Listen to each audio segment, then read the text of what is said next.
think this is a blessing that expresses the mystical and beautiful reality that when you have so many people gathered together, there's so much consciousness in the space. There's so many people thinking and so many experiences and so much awareness happening that only God knows it all. And it's awesome to have a room full of people to hear, to all be present in the same space. And I think there's another aspect of this blessing which I was thinking about just in the last few moments, is that there are some secrets that should be spoken out loud. That sometimes secrets are corrosive. And it's good to let secrets, testimony, and the difficult experiences be heard. And that's one of the things that we're going to do tonight. So if you want to join me in this blessing, the last two words are Chacham Harazim.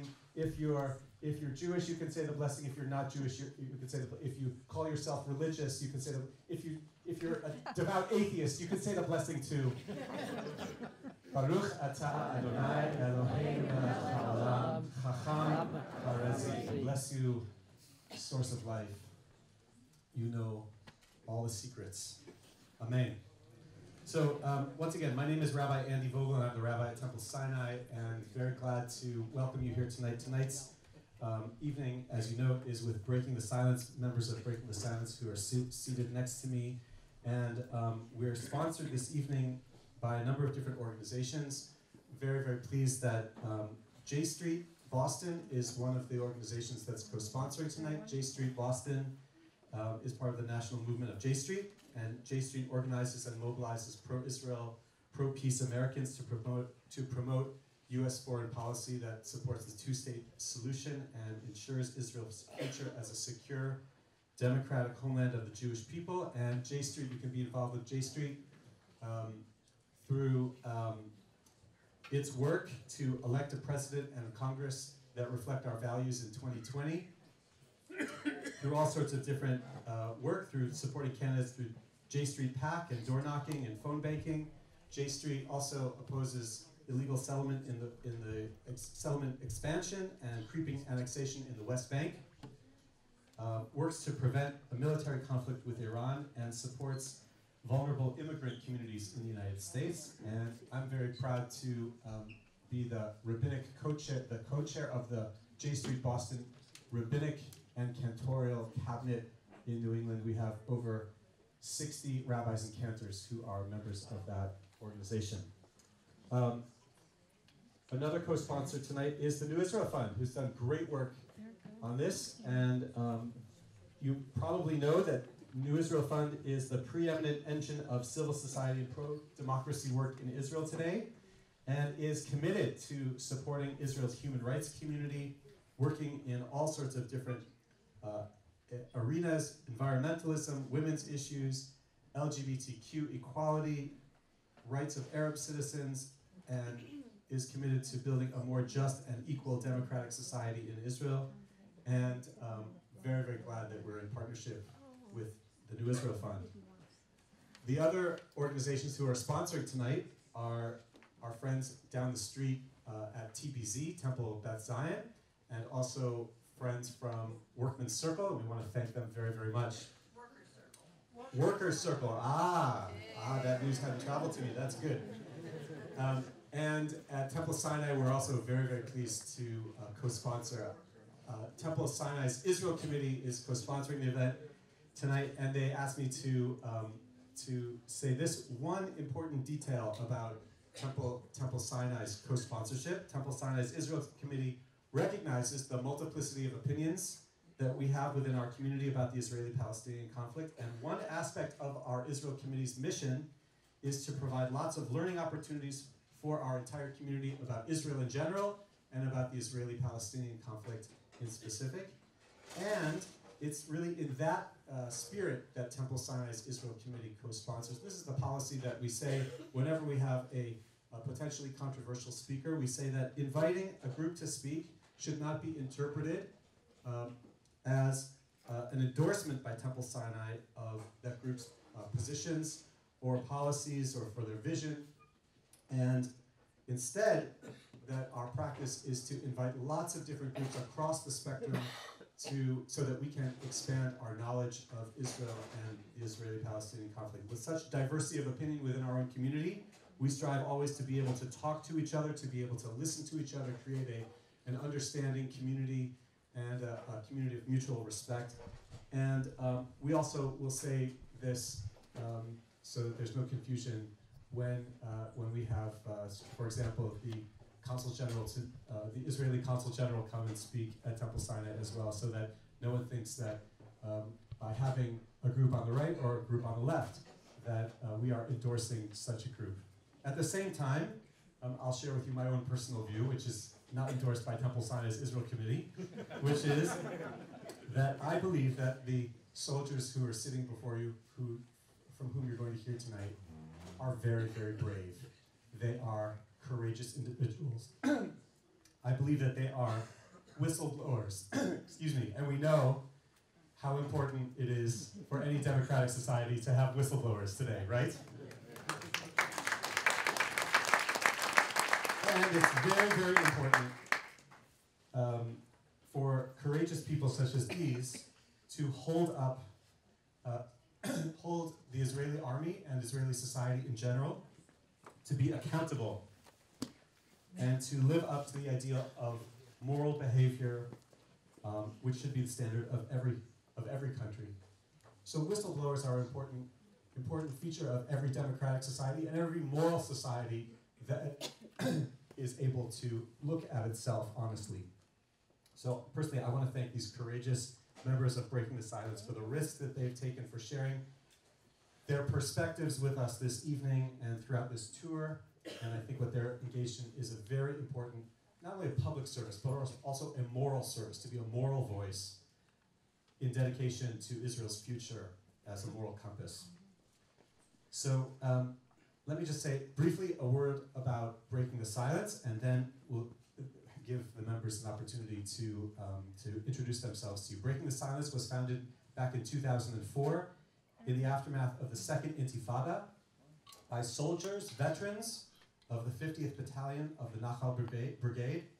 The organization is led and staffed by former members of the Israel Defense Forces, and its purpose is to collect testimonies from IDF veterans about their service in order to inform the Israeli public of the reality of everyday life in the occupied territories and its costs to Israeli soldiers and to Palestinians and to Israeli society in general. And their work also aims to bring an end to the occupation. So let me ask each of the individuals who are seated next to me to introduce themselves. These individuals also have a particularly interesting story tonight because all of them are American raised and made Aliyah. They chose to become Israelis and chose to become part of the Israeli Defense Forces. And so just to begin, I'll ask you to introduce yourselves, to say a little bit about yourselves, what community you grew up in, and how you decided to join the Israeli army. I wonder if they could stand up as they speak. Well, we talked about that. We're gonna, if it works, you can do that. We can do it. We also want to give them the opportunity to have a free-flowing conversation. So, go ahead. You got it. Hello, my name is Becca Strober. I'm originally from Elkins Park, Pennsylvania, which is a suburb right outside of Philadelphia, and I served in the IDF between the years of 2008 and 2010 as an infantry soldier.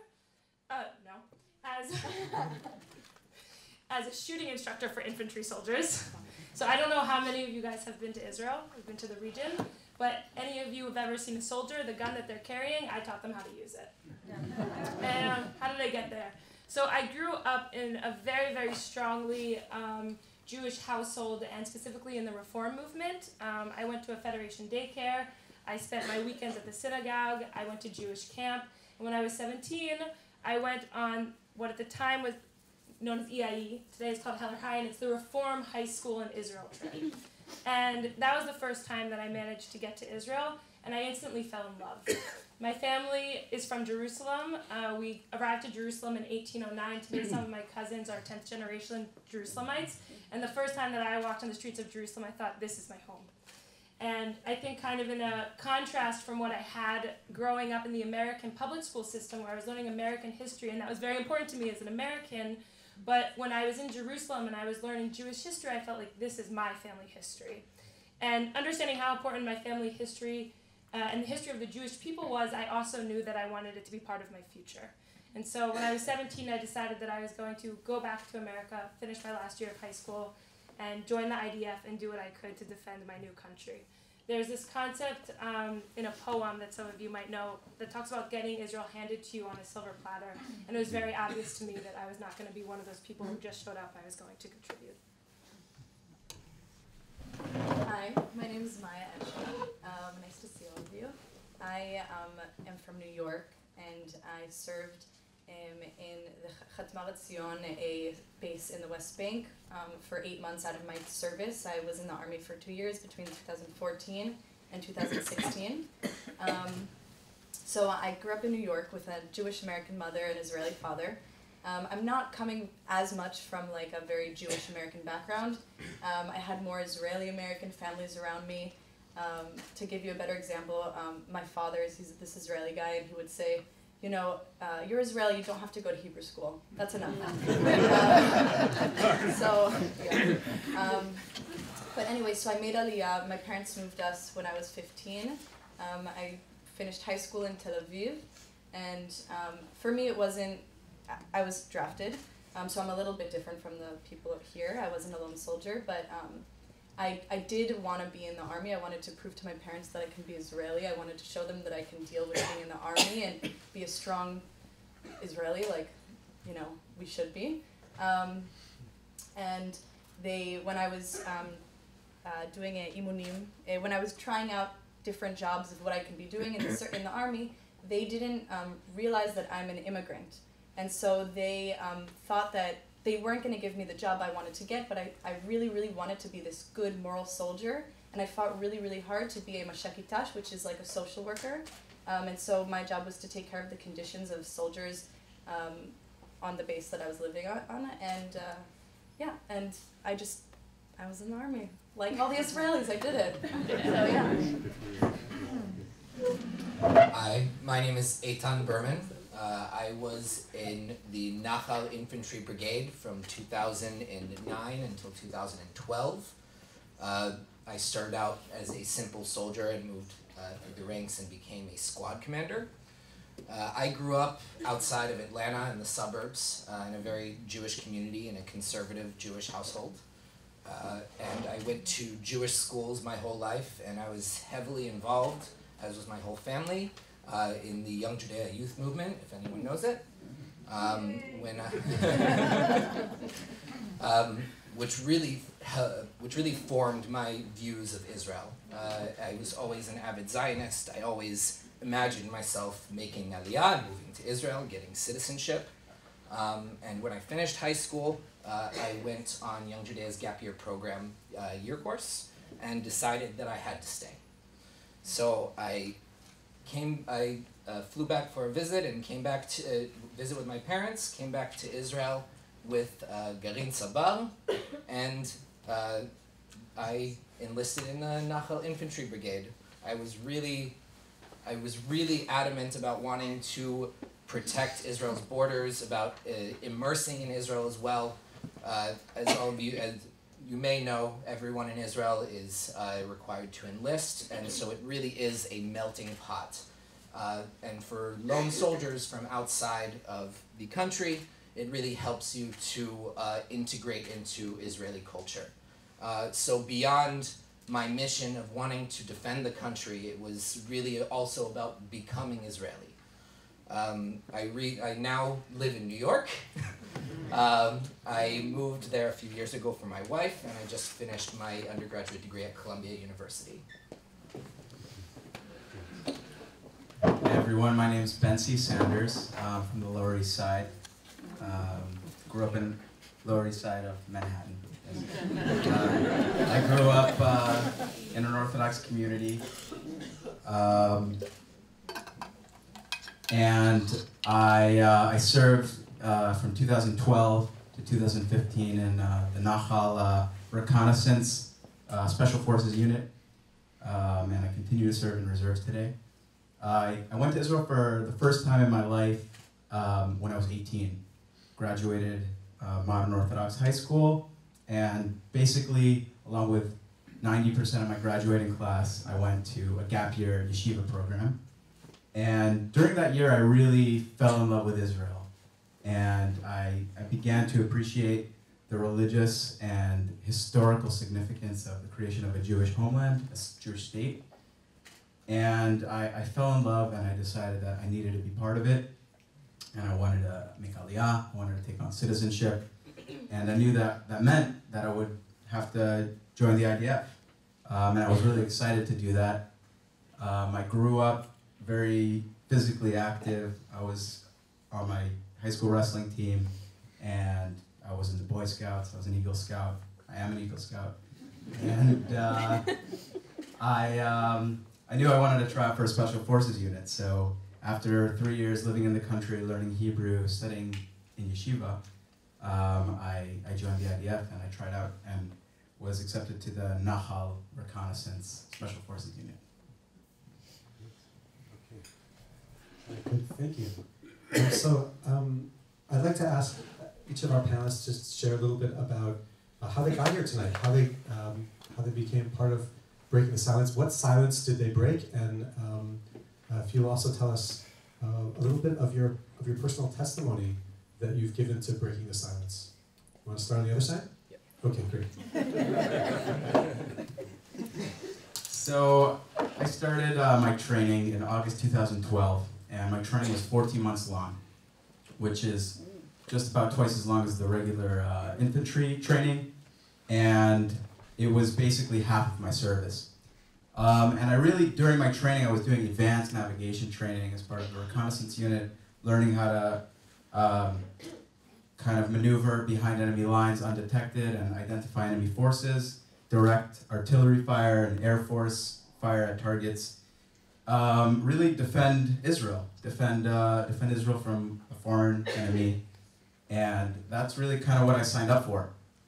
After I finished my training, I was deployed to the West Bank, northern West Bank, to a settlement called Shaveh Shamron, and then after a few months to Kdumim, another settlement. And I'll share maybe one kind of anecdote about what my service was like over there. The settlement of Kdumim is on a number of hilltops in the northern West Bank, and there are a number of Palestinian villages surrounding this Israeli settlement. And our job as soldiers was to secure the settlement, protect it.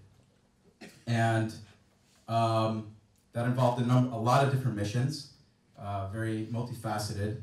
But one of those missions was dispersing a protest march every Friday, which would start from the village of Kadum, which is adjacent to Kadumim.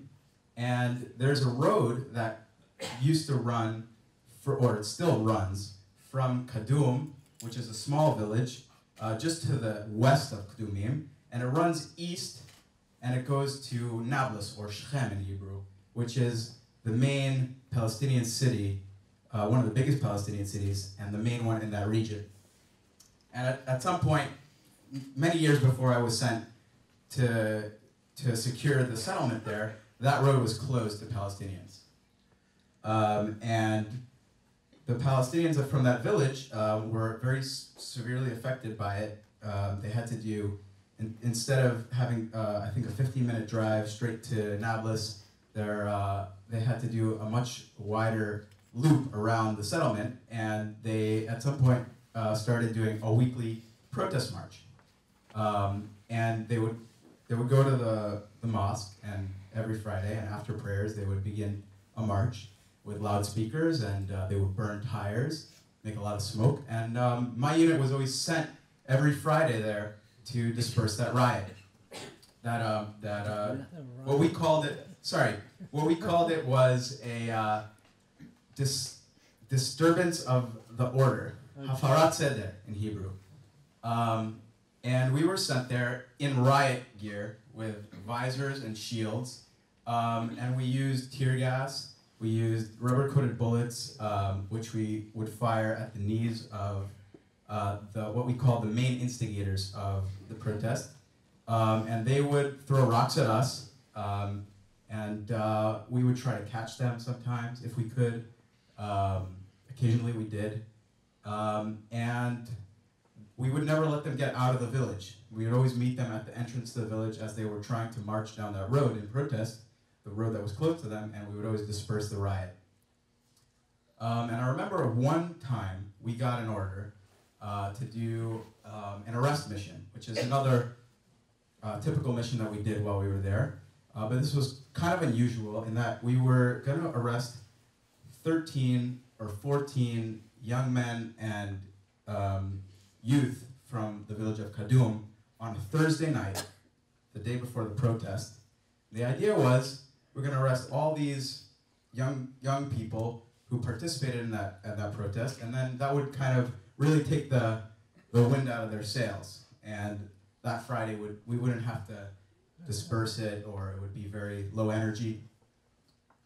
So we put on all our combat gear, our vests and our helmets, and as we always did when we made arrests, we put on ski masks, and we walked across a small valley from our base inside the settlement to do that arrest in the middle of the night. And we would, bang on the door in the middle of the night, go into the house. Sometimes we would break it open with hydraulic tools. I think on this night we probably didn't, because we knew we weren't arresting particularly dangerous people, since that village was not known for really advanced terrorist infrastructure.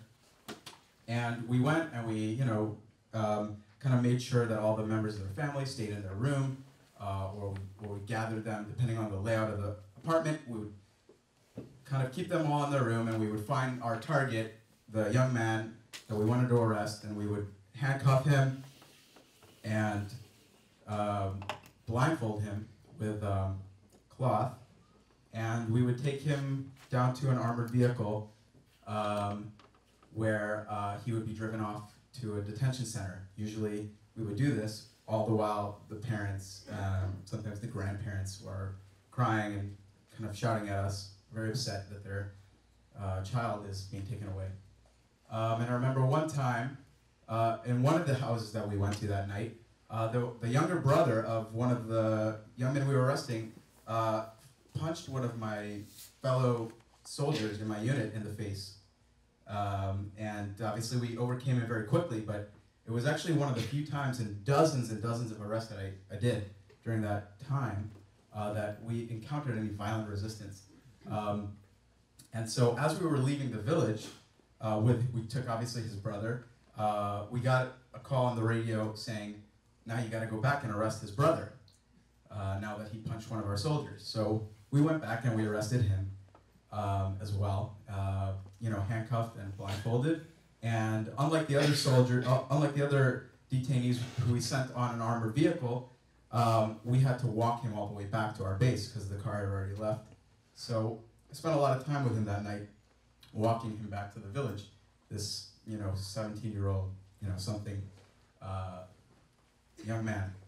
And I remember at a certain point thinking about kind of the situation I found myself in. I kind of signed up to defend my country against a foreign enemy. And here I was, enforcing a road closure, which resulted in a protest, which resulted in us dispersing a protest, which resulted in rocks being thrown at us, which resulted in us arresting rock throwers, which resulted in more Palestinians fighting against us while we're arresting rock throwers, which resulted in us arresting them. At a certain point I realized that this reality of reaction, action, reaction is kind of what it means to control militarily hostile, or what the army considers to be a hostile population. And I I felt that people weren't speaking about this. People weren't talking about this reality, so I wanted to talk about it.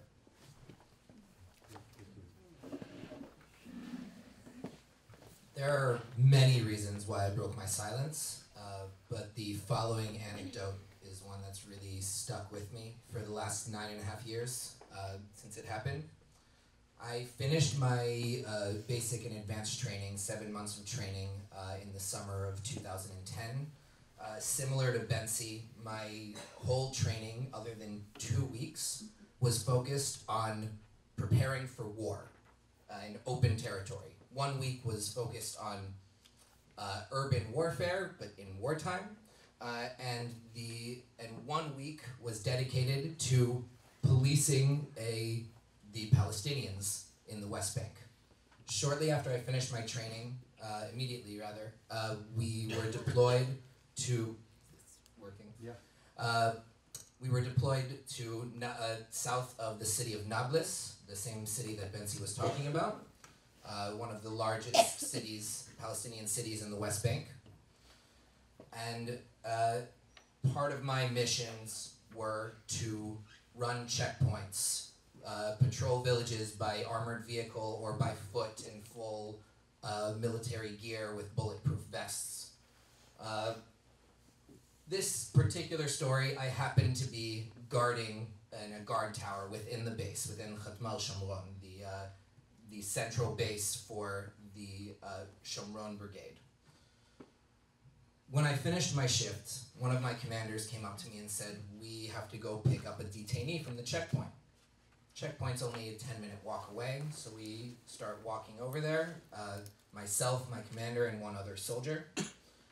When we got there, the detainee was sitting on the curb with his hands tied behind his back with zip ties and with flanelit, which is something we use to clean our guns, wrapped around his eyes to blindfold him. He's blindfolded, he obviously can't see where he's going, so when we escort him, we have to hold him by the elbows and make sure he doesn't trip and fall.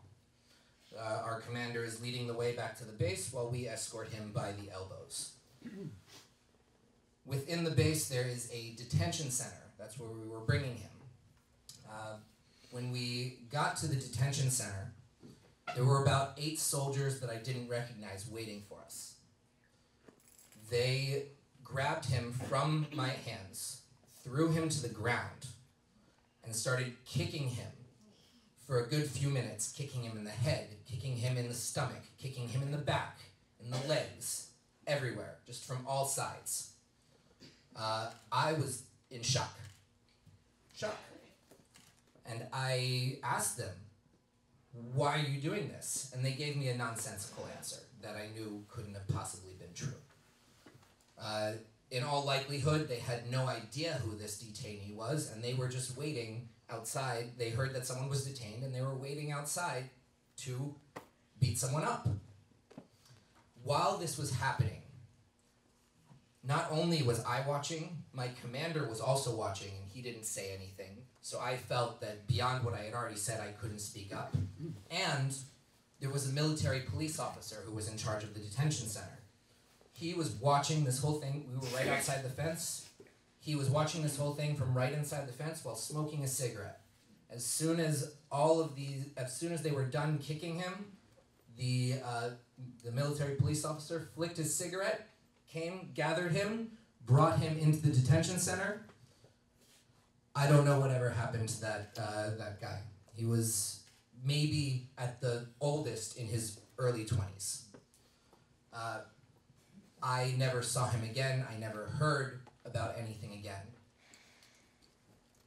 But this was what I experienced that really led me to break my silence. You did right.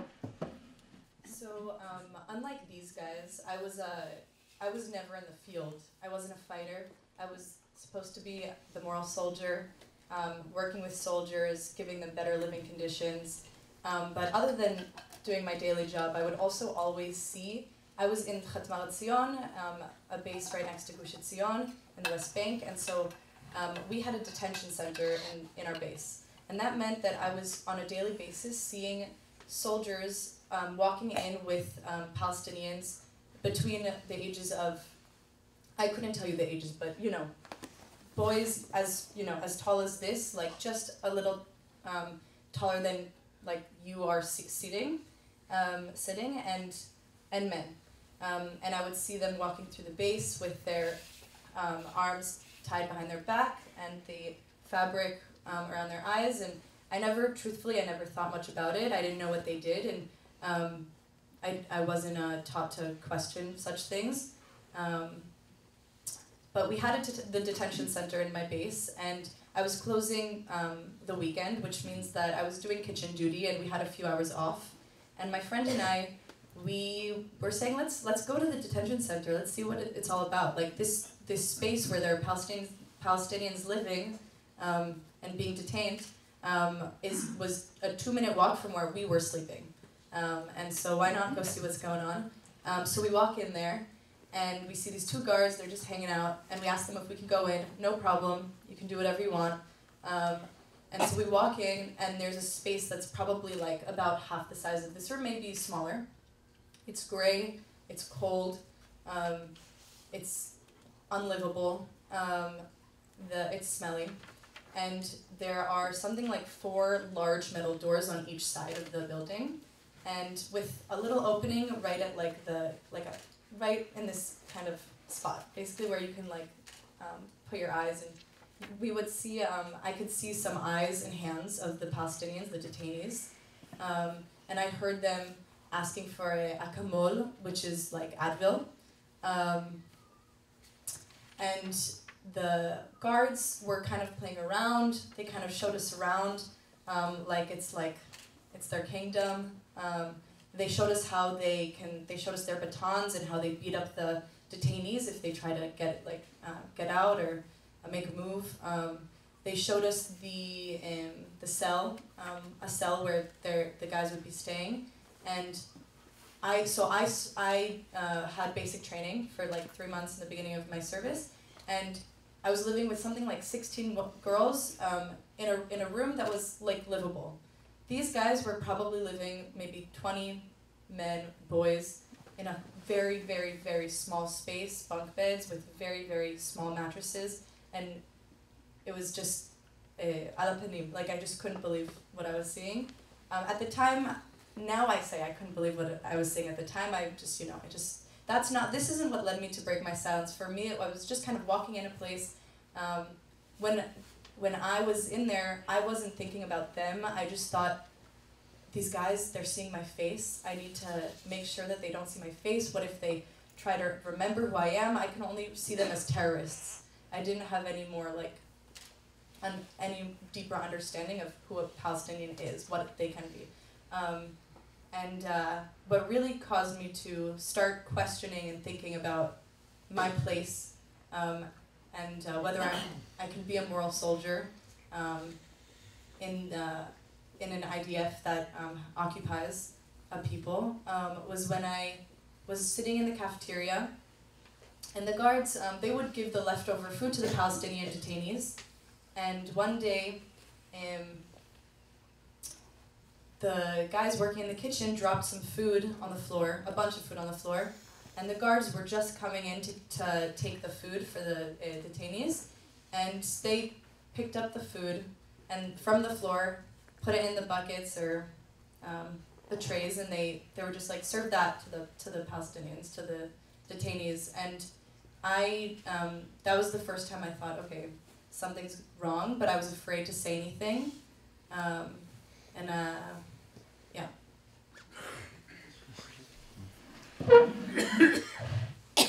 Hi. So Maya kind of said, she wasn't a combatant, and that you also saw kind of detainees afterwards, kind of getting into detainment. And I was on the other side of the process. So as I mentioned, I served as a shooting instructor, and what that means is that both Bensi and Eitan kind of referred a little bit to their training of, you're training for war, and I back that up because I was the one training them for war, right?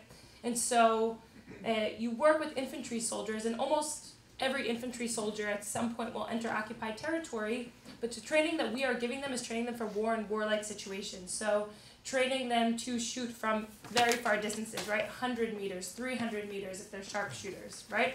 Or using things like I taught on the Negev, which is the small machine gun, and the machine gun, right?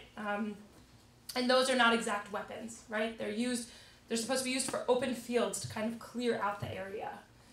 And when you're teaching for war, you have targets, you have cardboard targets. And what are on those cardboard targets, if not soldiers? You have a full body, you have a half body and then a full body cardboard target, and that cardboard target has a young man with a uniform, with a vest, with a helmet, pointing a gun to you. And so of course what we're training our soldiers is that you are going to finish training and you are going to defend in warlike situations. And of course what we know in reality and what we've kind of started hearing is that a lot of actually what our soldiers face in occupied territory is a civilian population, right? I remember one time, and for the most part, I served sometimes in occupied territory, but for the most part not, but I was working with soldiers who were coming in and out of occupied territory. And I remember at one point I was teaching an officer's course. And so this is not a group of trainees, this is a group of soldiers who have been trained, have been in occupied territory, and then come back out to do officers' training course. And I had a soldier whose gun was not calibrated, which means, right, when you calibrate a gun, you match the scope to the barrel. And it's a pretty basic thing, and I said, give me your gun, I'll do it. And it jammed twice in a row. And so I said, dude, I need to clean, we gotta clean your gun. And he pulled out at that moment from his left pocket flannel, and he handed it to me. And I kind of laughed at him, because I said, you're kind of a dork. People don't really clean their gun that much, and clearly you don't either. So why do you have it, that's the thing that you have that you can pull out so quickly? And he smiled back at me and he said, we have other uses for it. And I didn't know what he meant, and I didn't ask because I didn't want to know. And it wasn't until I was a civilian and started crossing the green line myself that I saw for the first time a Palestinian detainee, just as Ensi and Eitan and Maya described, with flannel, or what we call it in Hebrew flanalit, on their eyes. And today, as the Director of Education at Breaking the Silence, we have over 1,200 testifiers and thousands of testimonies. And what we know today is that this is standard procedure. But it's standard procedure that no one is talking about. And it's one part of standard procedure of what we're seeing that's required in order to occupy. Because what is occupying? It's first and foremost militarily controlling a civilian population. I taught soldiers for war. I taught soldiers to see other soldiers at the end of their scope. But for the most part, what they're seeing at the end of their scope is civilians, right? And in order to control civilians for what's already been 52 years, we have a practice in the IDF, and it's called making your presence felt, right? And making your presence felt is this concept that we as the army constantly need to have our presence felt amongst the Palestinian population. Or another thing that we said is make sure that the Palestinian population feels like they can't lift their head up. Because when you're dealing with a civilian population for 52 years, in the army we have people in occupied territory, the millions of them are either involved or uninvolved. You're either involved in terror or you're uninvolved in terror. But if you're uninvolved in terror, you could potentially be involved in terror. And so when someone like Maya says, I didn't see them, I saw them as terrorists, it's not happen chance. It's that when you go into the West Bank having been trained for war, we are trained to see everyone as a potential threat. And that's how we work in occupied territory.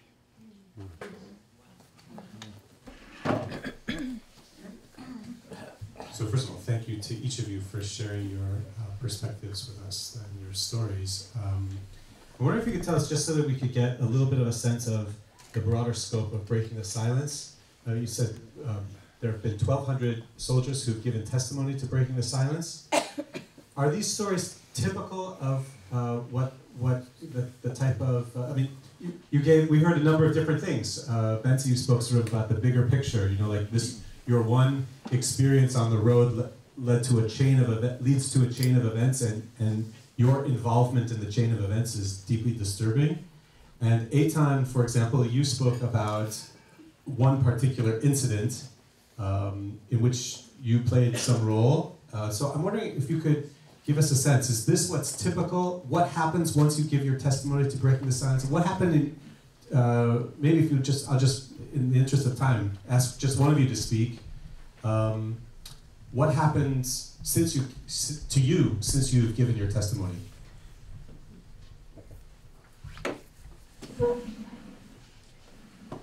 Okay, so I'm actually only gonna answer part one. Yeah. Sorry, I know you said That's person, fine. but and I'm gonna answer just because I'm the only. Benzi and Eitan and Maya are testifiers, but I'm the only person on the panel who sorry, can you hear me now? Maya and Benzi and Eitan are all testifiers, but I'm the only person who works for Breaking the Silence here. So, and so we have a pretty big scope of testimonies, right? When you have 1,200 people who've given testimony, and we have people who've given testimony. Breaking the Silence started in 2004, and the testimonies go back from all the way to 2001. So we have testimony from the past almost 20 years, and from all different kavs, or what you call in English, lines, where you're serving, and from pretty much every unit who has served in occupied territory. And we document what goes on in occupied territory. That includes the day-to-day missions, and that's the most testimonies that we have. And then, of course, that includes things that are not necessarily part of the chain of command, or are what we would think of as being very, very extreme, even if they are part of the chain of command, right? And I think what's interesting is you realize is that actually the day-to-day, which is the vast majority of our testimonies, inherently requires violence, because you can't possibly control a population who doesn't want to be controlled without using violence. And I think the thing that people don't understand the most, and maybe I'll hand it over to Benzi to give an example of this, is that in occupied territory, there are two law systems on different people, right? So you have Palestinians that are under Israeli military law, and you have Israelis, which for the most part is settlers, but of course also every time I go into the West Bank, I have civilian law on me. I have a bubble of civilian law. And I have all the rights that come to having Israeli civil law, whereas a Palestinian does not. So even if something happens, like we get into a car accident on Route 60, Palestinian will be dealt with military law, and I will be dealt with Israeli civil law, right? But of course, more examples are not so parv, if you will. So maybe I was deployed in the West Bank for over 8 months. So I did a wide variety of missions, and I'll maybe describe a few of them. And again, one of the we got a lot of different missions, but always one of the overarching goals that we were always told before we would do some of these missions is, the mission is Hafganat Nochechut, which Becca talked about, making your presence felt. We want to make the Palestinians feel our presence, the IDF's presence. So they're, afraid to disrupt the order, or as recently one of my officers said in 2018, when I went for the first time back to the West Bank in reserve duty, one of my officers said, "La'arot lem mi bal habayit," which means to show them who owns the place, or to show them who's boss. And some of the things that we would do are set up what's called flying checkpoints, which means we would go in an armored vehicle, maybe 4 soldiers, and on like a main road. I mean, this is all usually as part of what's called a patrol, vehicle patrol, where we're just driving up and down the streets and everyone's seeing our military vehicle, and we'll set up at one of the main intersections or one of the main roads. In my case, it was often one of the main entrance roads to Shechem or Nablus, which is, again, in a valley. It's an ancient city in between 2 giant mountains, so there's not very many roads that go in and out of the city. And we would just, at least once for an hour or 2 hours, each 8-hour shift, we would just set up a flying checkpoint, which means we'd lay down tire spikes, and we would just start stopping vehicles. And we would, pull the ID cards, take ID cards from the occupants of the vehicle. We would radio them into an operations room, and we would run them through. They would run them through a database, or they would tell us, oh, that person's fine, just let them through. But we would sometimes we would search the vehicles. Sometimes there were officers who kind of, and a lot of people, we kind of felt like we're just doing something that's pointless. We're not looking for anyone. The goal is, what they told us, is just to make your presence felt. And we would create these traffic jams, that could be, 20 minutes long. And people would start getting upset, no one would ever shout at us, but we could tell that we were inconveniencing people who were on their way to work or away from or back from work, with kids, with families. So depending on who was in charge, they would sometimes wave people through and only stop cars with young men. But it really depended on whoever was responsible for it, whichever officer was responsible for it. There was no rhyme or reason, really. The idea was just to make our presence felt. And again, this is kind of what we did. We were stationed in these settlements, which are kind of these little kind of pieces of Israel sprinkled in a territory which is mostly populated by Palestinian cities and villages, which are considered to be hostile or potentially hostile. And we kind of slept and ate in the settlements, but at all other times we had missions that were around, the area, near Palestinian villages and cities. As a matter of fact, in Kadumim, which is one of the settlements that I was responsible for securing, Kadumim is actually one of the older settlements, so it's relatively large. It's spread out on a number of hilltops.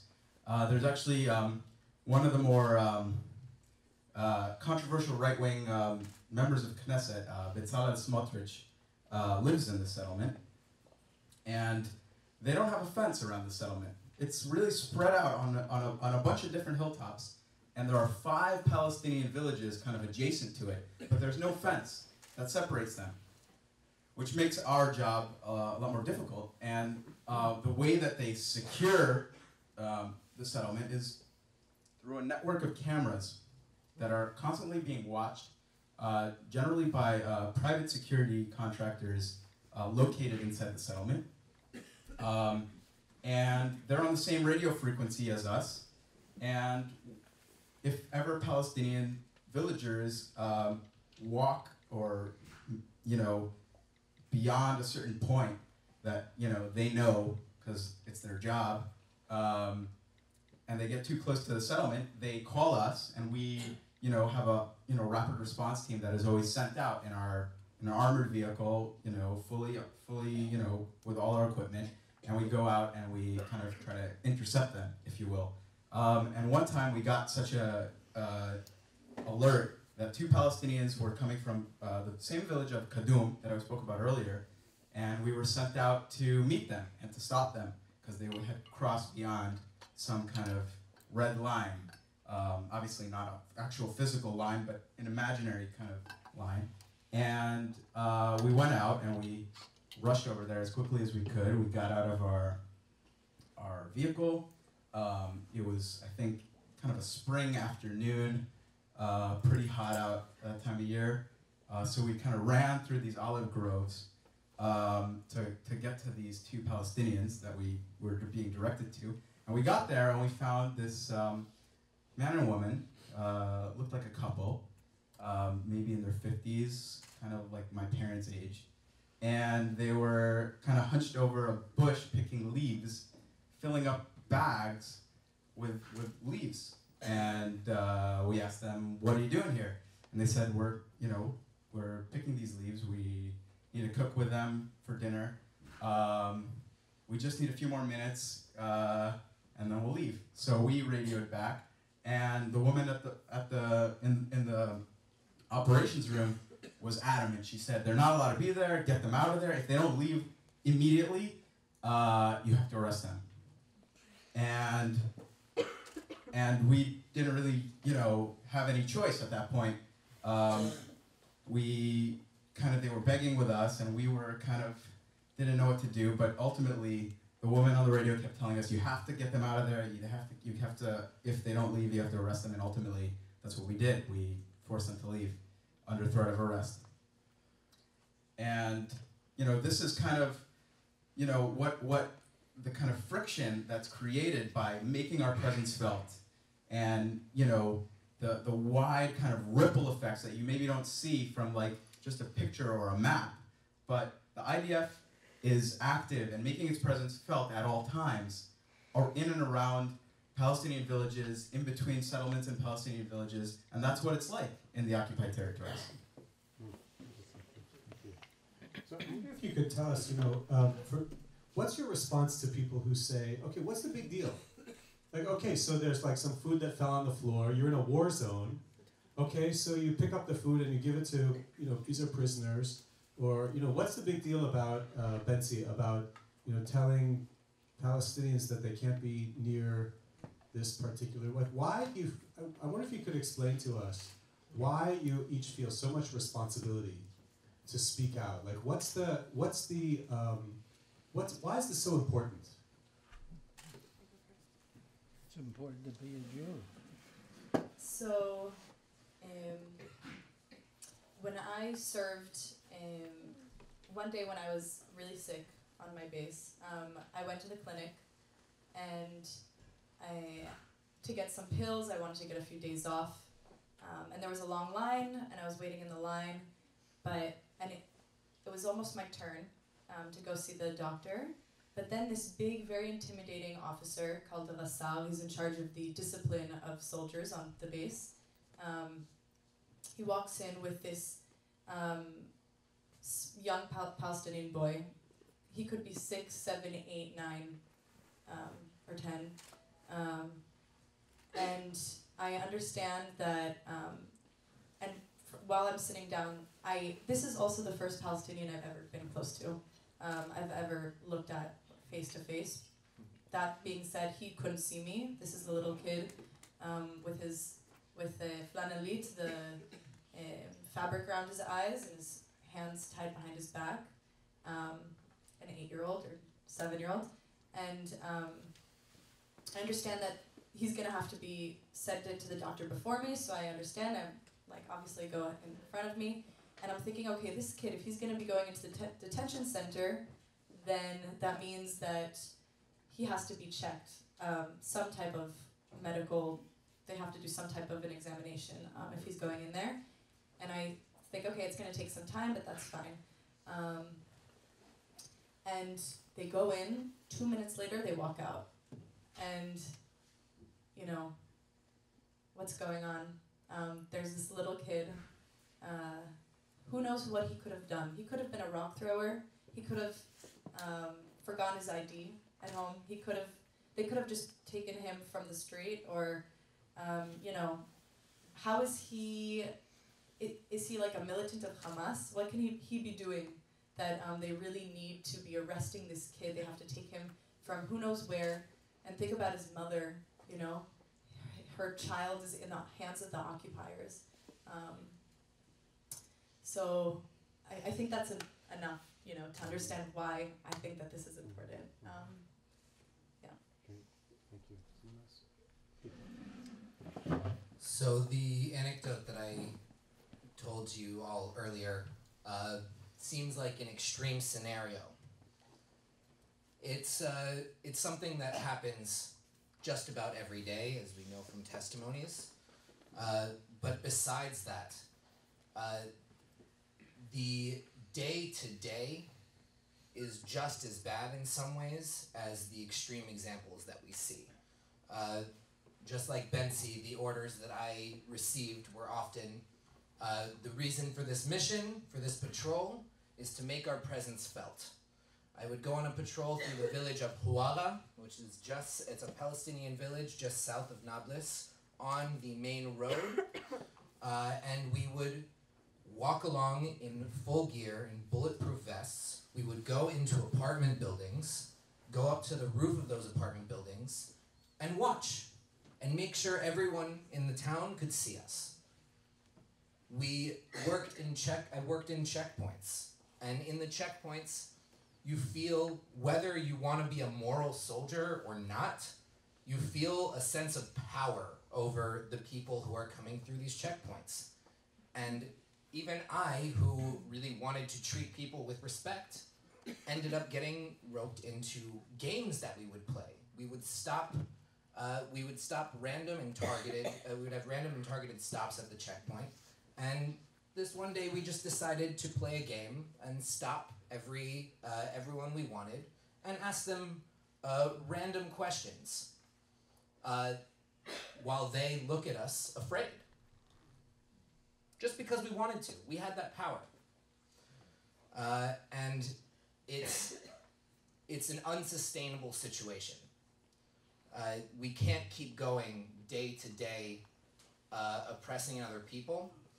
And I don't think I fully processed this when I was in the military, but after having met Palestinians and talking with them, and even going through checkpoints with them, I felt afraid. I felt afraid going through checkpoints with my Palestinian friends. I felt afraid when I visited my friend in that same town that I used to patrol, Huala. I went to visit, he was from Nablus, from a refugee camp, and he came and met me in Huala, and we were sitting, eating shawarma, eating knafe, and watching the military go by, and I, who was a part of that, still felt afraid. If I felt afraid, I can't imagine what they were feeling. Yeah, I'll just very briefly, I mentioned I was a Boy Scout. I love the outdoors, I love mountains, I love hiking. And I remember one time when I was on Mount Eval, Har Eval, which is obviously a very biblical place, cursed mountain. I felt like that when I was there. And there's an army base up there, and there's also an army base across the valley in Har Bracha, and or Mount Gerizim. So I remember thinking, like, this is such a beautiful area, and if you ever go to the West Bank, and I encourage everyone to visit, go on a tour, but you realize this is such a beautiful place. If I lived here, I would love to go, climb these mountains. And I realized, like, Palestinians who live in this village in Nablus, they're not allowed to climb the mountains around their city. They live in this beautiful city with beautiful mountains in a valley, and they're not allowed to go up on Mount Eval because there's an army base there. They're not allowed to go up on, to parts of Mount Gerizim also, because there's a settlement there.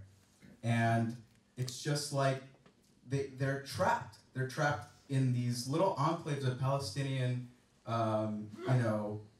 Area A, if you will, and the IDF. When I was served there, we controlled most of the area. I mean, if you look at the map, Area C, that's most of the West Bank, and there are these little kind of enclaves where Palestinians live, but they can't even move freely between the different enclaves because we'll set up a random checkpoint, a flying checkpoint, or we have an army base or a settlement. And I just realized at a certain point, like, I remember reading at a certain point, Ehud Barak's quote famously said, if he was a Palestinian, he would join a terrorist organization.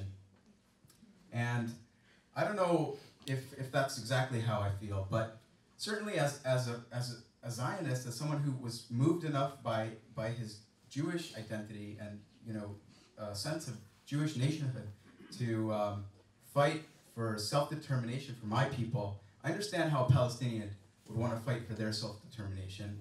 And I see the situation as kind of an inevitable cycle of conflict, which people should care about and people should want to end. Thank you. So I'm wondering if one of you would share with us a question that you probably get a lot of the time, and which is a criticism that's leveled against breaking the silence frequently. It's like, why air the dirty laundry of the Israeli army in public? And also, why here in the United States? It's one thing to do it in Israel, but what's your response to coming to the United States when people say you're sharing this to groups outside of Israel? Yeah.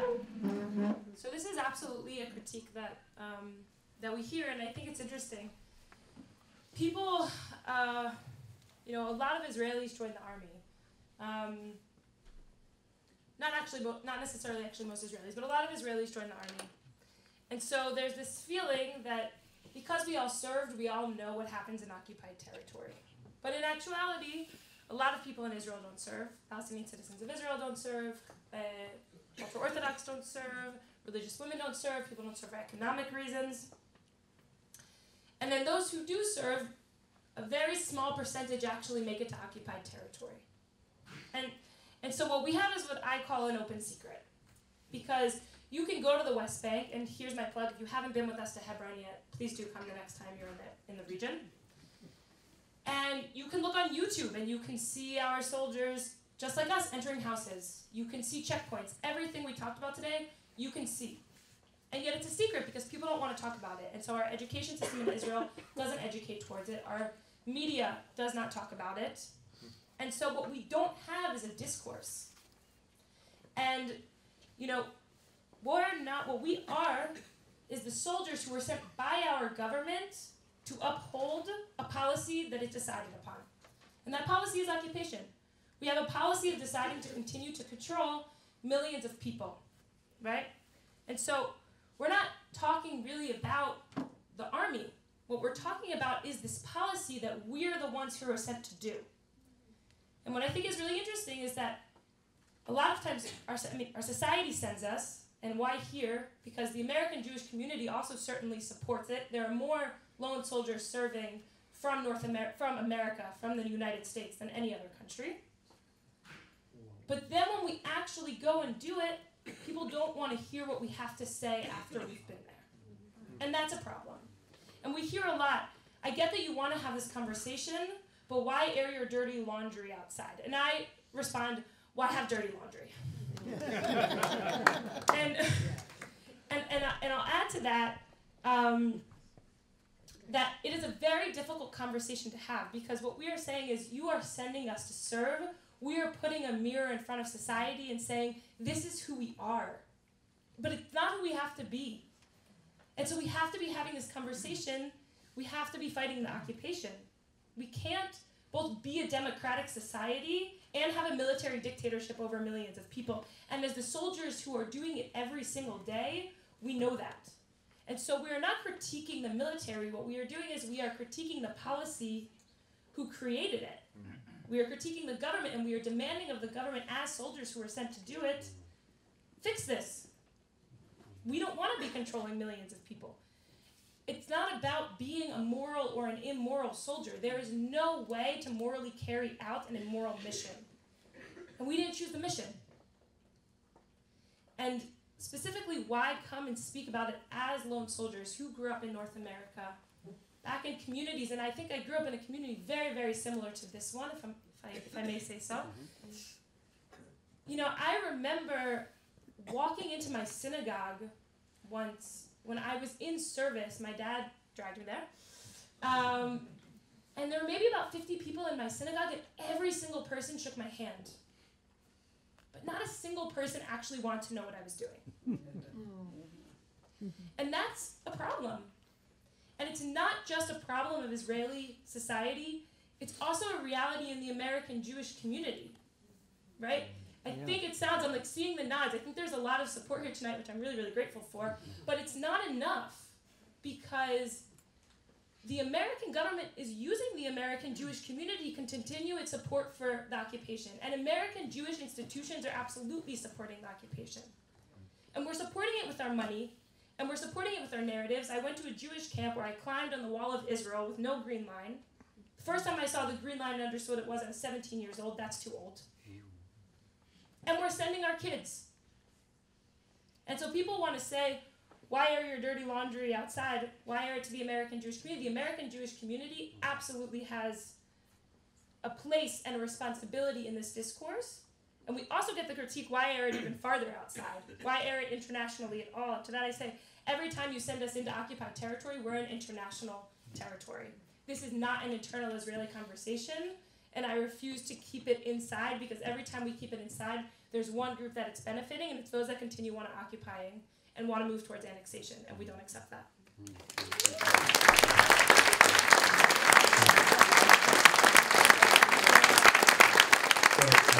So what we'll do as the last question that comes from me, and then we'll take some questions from the floor. I wonder if one of you would just address the question.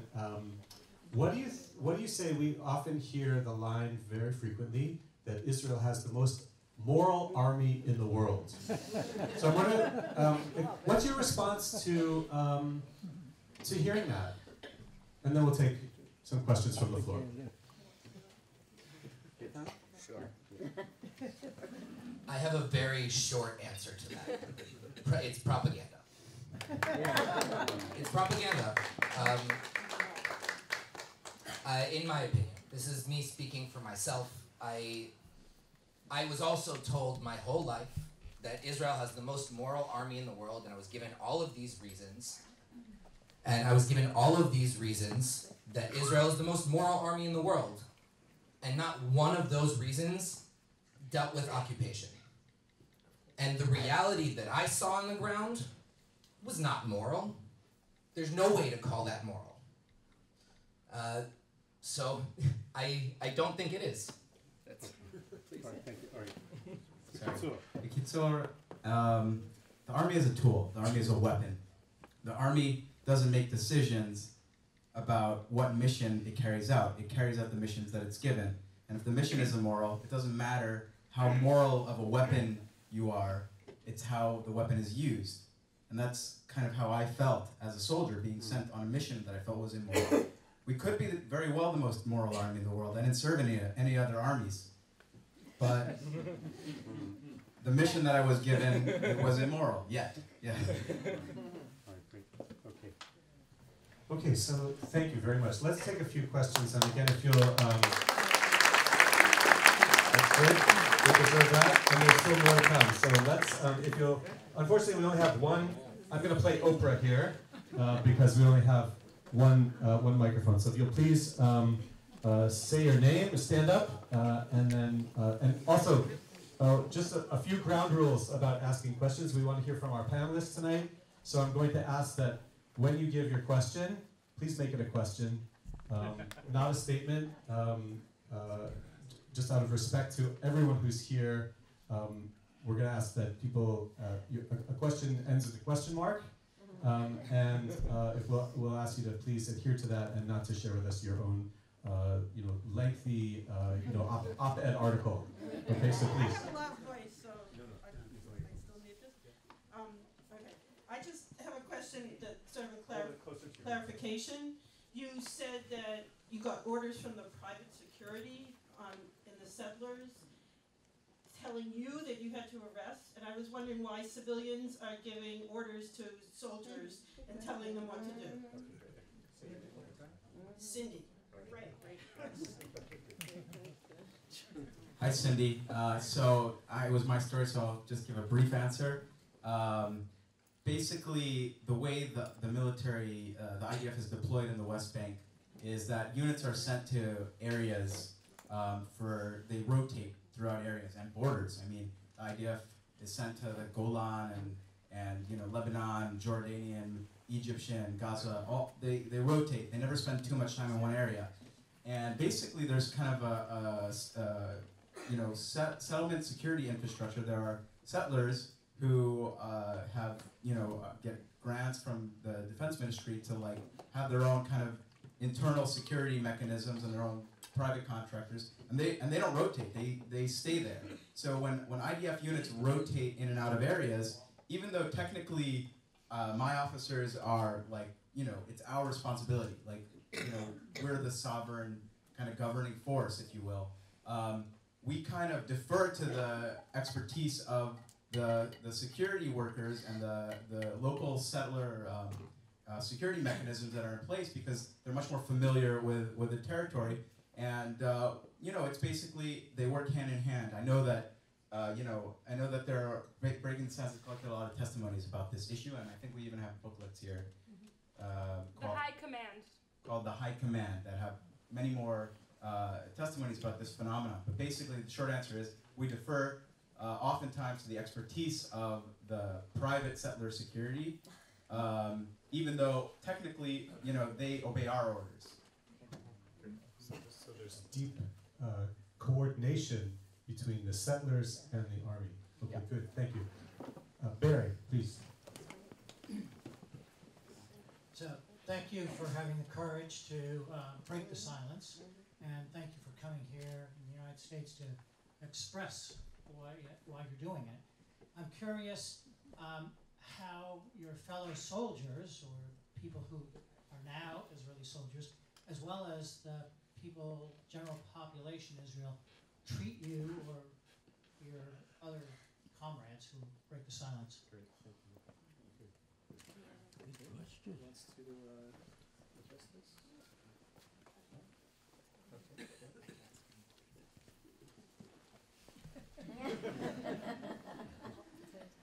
High competition for this answer. Yeah. So we have over 1,200 soldiers. When we interview a soldier, the person who's interviewing obviously knows who they are, but the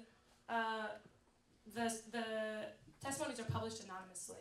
And they're published anonymously for a few reasons. The first is that we recognize that the issue is the system, right? We are not a body that is trying to bring soldiers to military court or something.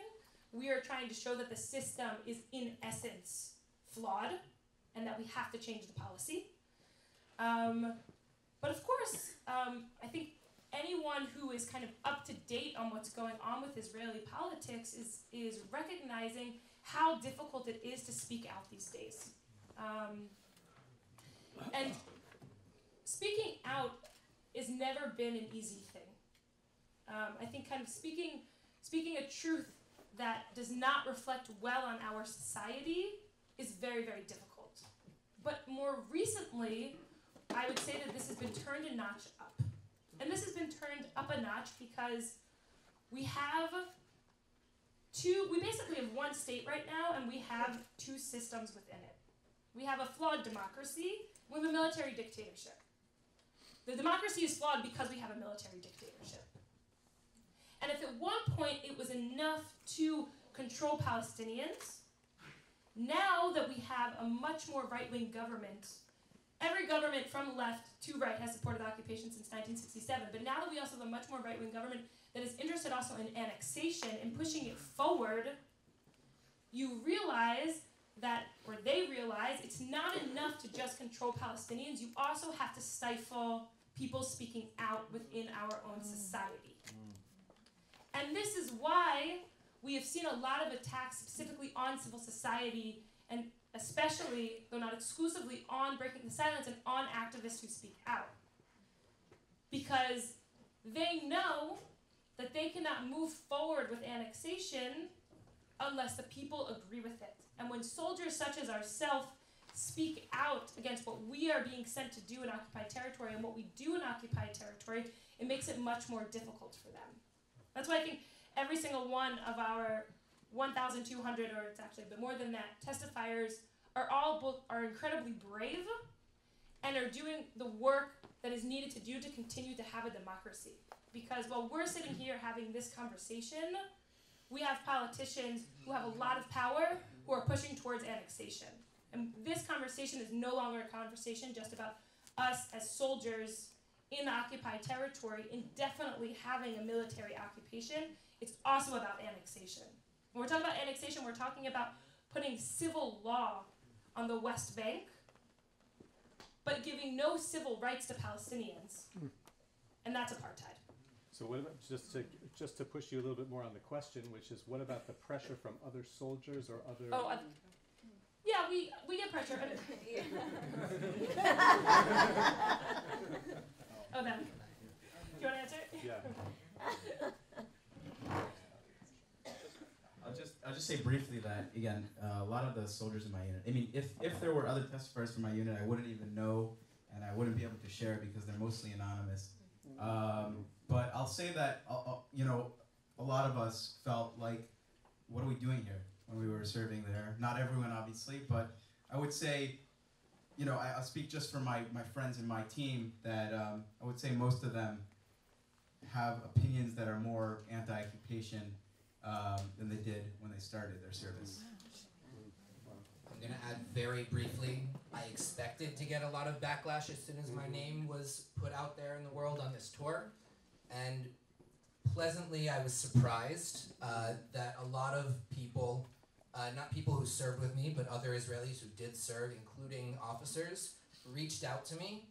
People I expected I would get backlash from, and they said thank you. Great. Additional questions? Yes, please, if you'll stand and tell us your name. I'm Claudia. What is the relationship of military law and versus civil law? For example, I've heard that if a Palestinian calls, their olive trees have been cut down, they're being chased off their land. It takes an hour for the military to get there, not 2 minutes. What is the relationship between that and settlement expansion and creeping annexation policy? I'm going to answer your question with an anecdote from my own testimony. I was working, as I mentioned, in several checkpoints during my time in the West Bank in the summer of 2010. One of them was Mahsom Hawara, the Hawara checkpoint, which was at the southern entrance to Nablus, and the other one was about 15 minutes south of there, Mahsom Tepuach, which is at Tepuach Junction. One day I was in the checkpoint at Tepuach Junction, and a Palestinian Israeli citizen who was driving a cab, who we did not stop at the checkpoint, decided to stop. He rolled down his window and he told us, I just came from the Hawara checkpoint and I just saw a settler try to run over one of the soldiers there to try to get into the city to pray at Joseph. He didn't tell us this part, but to try to get into the city to pray at Joseph's grave, which just about every month the army shuts down the city overnight for the whole night so that settlers can be bussed in to pray at Joseph's grave. It was a regular occurrence. This guy wanted to get in at a time that was not allowed. That was, so we were on a different radio channel from that other checkpoint. We got on the radio and asked the person running the radio to verify the story. They called the other checkpoint, verified the story, and gave us a description of the car and the person. Sure enough, 5 minutes later, we see him roll up to the checkpoint, and we try to stop him, but he blows right through the checkpoint. And he gets to the traffic circle, he turns right, and in order to get the road at that point curves around, so my commander was able to run across a parking lot, get in front of his vehicle, load his gun, and aim it at the car to get him to stop. He did stop, thank God. And he got out of the vehicle, and and we were not allowed to arrest him, or that's at least what we were told. We had to call the police and wait for them to come so that they could arrest this guy. The whole time we were waiting, my commander was aiming his gun at this settler. If that had been a Palestinian who had blown through the checkpoint, at the very least, we would have fired our guns on his tires, if not to kill. And this settler, we weren't allowed to touch. We weren't allowed to put zip ties on his hands, to tie his hands behind his back. We weren't allowed to blindfold him like we do with the thousands of arrests that happen. And it just blew me away. I've since learned that we actually did have the right to arrest him, but that's not what we were told at the time.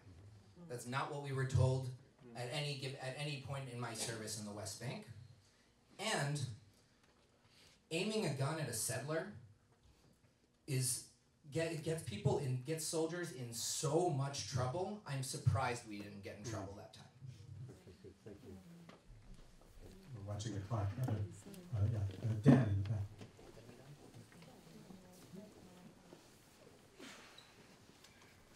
Hi, I'm Dan Kane. Kol hakavod to you guys for following your conscience and speaking out. My question is, for each of you, I guess, if you were prime minister, what would you do? It's a good question, because you're not only talking about the day-to-day, but you're also talking about the policy and the long-term situation of occupation. So, Becca, okay. Sure. If I was prime minister, I would end the occupation. Look, what we're talking about is, we are talking about policy to an extent, but what we're talking about is understand what is required in order to make this current policy happen, right? We're not politicians, we're not policymakers, thankfully. But we are the ones who understand what the current situation requires of soldiers to do, what the current situation requires in order to stay in occupied territory, right? And it's not getting easier, right? It's only getting, we only have to further entrench ourselves into the occupation. And of course, that the more settlements that are being built, whenever there is a settlement, and it could be the expansion of a settlement, or it could be the creation of a new settlement, or what is today is called an unauthorized outpost.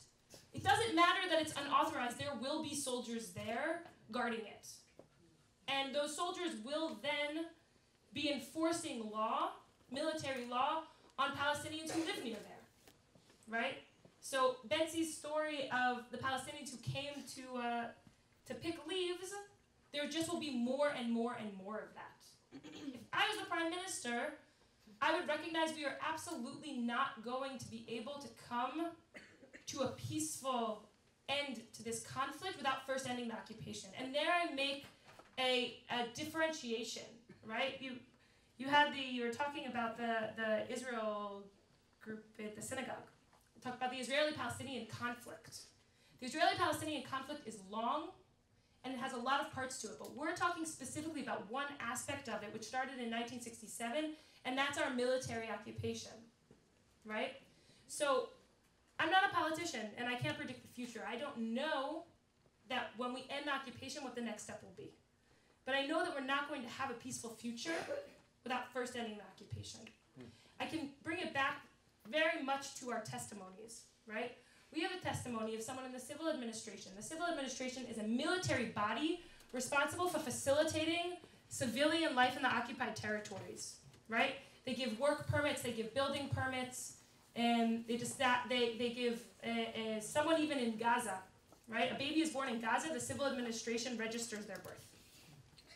And we have a testimony of the Palestinian prime minister who lives in Nablus, every day going to his office in Ramallah.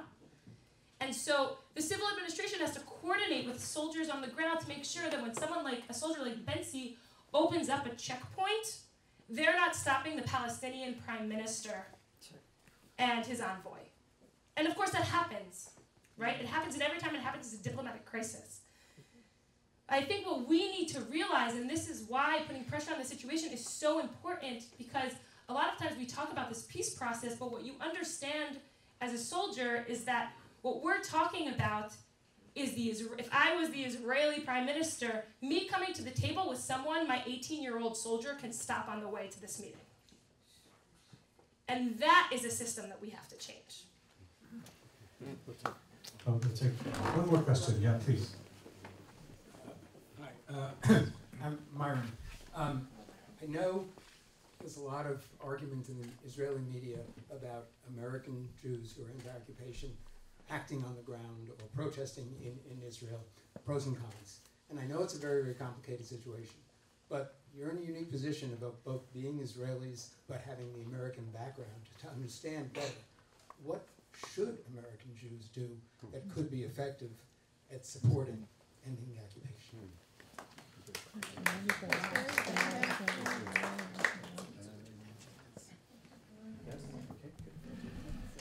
I think the fact that that's getting so much attention means it is being effective. It's the whole point of American Jewish activists going into the West Bank is to get this media attention, get people to pay attention. That's all I really have, if anyone wants to add to that. I'll just First, I want to add maybe something to the previous question, but I think it's also related to this question. I was in 2014 in the Gaza Strip, in the northern Gaza Strip, and I remember one day that we were on a staging ground during the escalation period, which we really viewed as kind of very much connected to what we did in the West Bank in the weeks beforehand when we were doing something called cleaning the stables. Everyone thought we were looking for the kidnapped and ultimately murdered boys, but we were just cracking down and arresting as many Hamas people, or people even kind of indirectly related to Hamas. We would sometimes just intimidate. We would go to houses just to intimidate people once we ran out of people to arrest during those weeks. So we saw the escalation kind of, really build up. And I remember once we had been transferred down to the Gaza staging grounds, really, before that operation happened, Naftali Bennett, who is now the Minister of Defense, came to the staging ground, and he, I don't know how he got there, or if he was really supposed to or allowed to be there, but he gathered a bunch of soldiers around him, and he said, I'm about to go to a cabinet committee meeting, and I'm going to push for you guys to go in and, fight and win, and I remember, a bunch of friends and I, we were thinking, we'll go in if we need to, but, don't push for it if it, and I think that that's really kind of what I would do if I was a prime minister, and what I expect from American Jews who are involved. Just push these, we need political leadership that wants to end this fight. And I don't think we have that right now, and I think we need to push for it. I want to add one thing to that, which is that I don't know how many of you know Women of the Wall.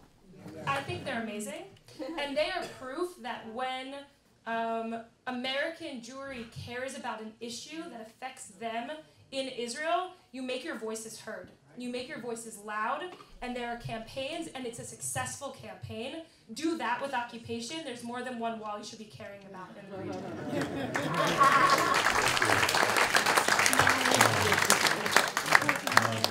So I'll respond as well, because two of the sponsoring organizations tonight do really important work, and if you're not involved in it, you should know about it.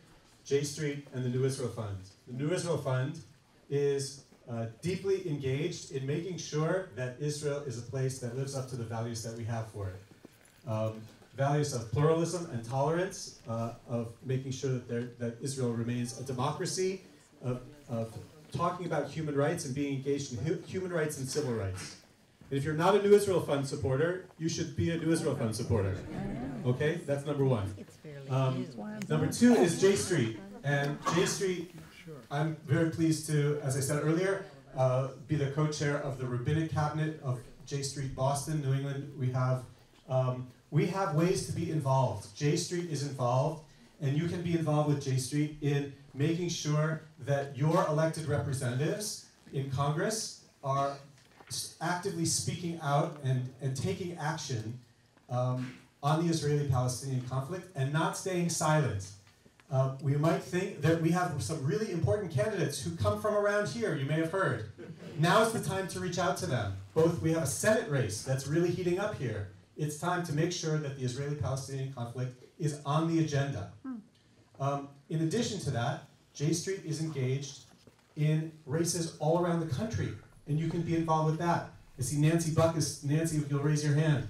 Nancy is the local chairperson of J Street Boston, and you can speak with Nancy to find out how to be engaged with that. I want to say one other thing, which is that we have a lot going on in this country right now, and we're fired up about a lot of issues. There's a lot of serious stuff happening in the world, and first, it's easy to become complacent. It's easy to look at the newspaper and roll our eyes and say, oh yeah, another crazy statement by somebody who's in charge. And not take action about it. And it's time for us to get out of being complacent, number one. Number two is, it's really important with all of the other things that are going on in the United States that we not let, as Jews, American Jews, that we not let Israel fall off the radar screen or fall below the line, right? Like in my email, when I get 300 emails in a day, there are a lot that fall below the line and I don't get to them. But we have to make sure that Israel stays on the agenda. Israel is, as Leonard Fine, a great Jewish Bostonian, used to say, the greatest and most important project of the Jewish people in the modern era. So we have to be engaged. We can't let Israel fall off the radar screen. We have to be involved. So you have to vote. You have to make sure that other people can vote. You have to be engaged and make sure that other people know that you're pro-peace and you're pro-Israel. And to be engaged in those things. So I want to thank you for that great question. That was my last question. You stole it from me. Let's have a round of applause for our panelists. Wait, don't go anywhere. I want to thank the staff of the New Israel Fund. Raise your hand if you're on the staff of the New Israel Fund. Dahlia and Stefan of J Street and J Street Boston. There they are in the back. Jeanette and Cooper. Also Nancy, who's the volunteer local chair. We have dessert. There's a little bit of light refreshments. We need people who are in the back. Dahlia, what is it? We need the last 3 or 4 rows to stand up so we can clear your chair. Great. So please join us for a little bit of refreshment. And last comment goes to Becca. Thank you very much for coming tonight. It's really important as we break our silence that you break your silence too. Please write about this, talk about it with your friends, tell people to come to our event tomorrow in Rhode Island and later this week in DC. I'm going to make a shameful plug and say that it's my birthday, and if you want to support me, you can do so by buying our lovely book that we have for sale for $18. It's edited by Ayelet Waldman and Michael Shaban. It has a slew of amazing writers and will educate more about the occupation. Thank you very much for coming tonight, and I appreciate having you all. If you are in Israel, you can participate in a Breaking the Silence tour, which I think I run every 2 weeks or every week or so. And you should go on those. If you are in Israel, make